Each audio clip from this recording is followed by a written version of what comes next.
കരുവന്നൂർ കള്ളപ്പണ കേസിലെ മുഴുവൻ പ്രതികളെയും അറസ്റ്റ് ചെയ്യുക, കരുവന്നൂർ കേസിലെ പ്രതിയായ കെ രാധാകൃഷ്ണൻ MP സ്ഥാനവും AC മൊയ്തീൻ MLA സ്ഥാനവും രാജിവെക്കുക എന്നീ ആവശ്യങ്ങൾ ഉന്നയിച്ച് മണലൂർ മണ്ഡലം കോൺഗ്രസ് കമ്മിറ്റി കണ്ടശാങ്കടവിൽ പ്രതിഷേധ സംഗമം നടത്തി. DCC general secretary KK Babu ഉദ്ഘാടനം ചെയ്തു. മണ്ഡലം പ്രസിഡന്റ് MV അരുൺ അധ്യക്ഷത വഹിച്ചു.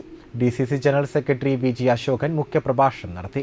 കോൺഗ്രസ് നേതാക്കളായ KK Prakashan, Tolly Vineesh, Vasu Valanchery, Soman Vadassery, Tony Athanikkal, Stephen Neelankavil, PS Anandan, Joseph Pallikkunnath, Indira Uthaman, KG Sasidharan, Babu Kunnathully, Sathyan Kalarikkal, Kishore Kumar എന്നിവർ സംസാരിച്ചു.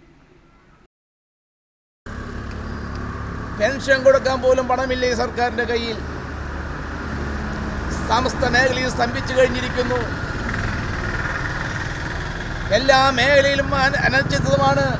ആരോഗ്യ മേഖല എടുത്താലും വിദ്യാഭ്യാസ മേഖല എടുത്താലും തീരദേശ മേഖലയാണെങ്കിൽ കൊടും പട്ടിണിയിലാണ്.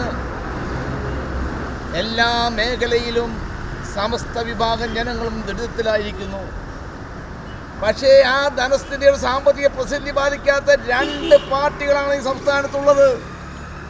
ഒന്ന് കേന്ദ്രം ഭരിക്കുന്ന BJP,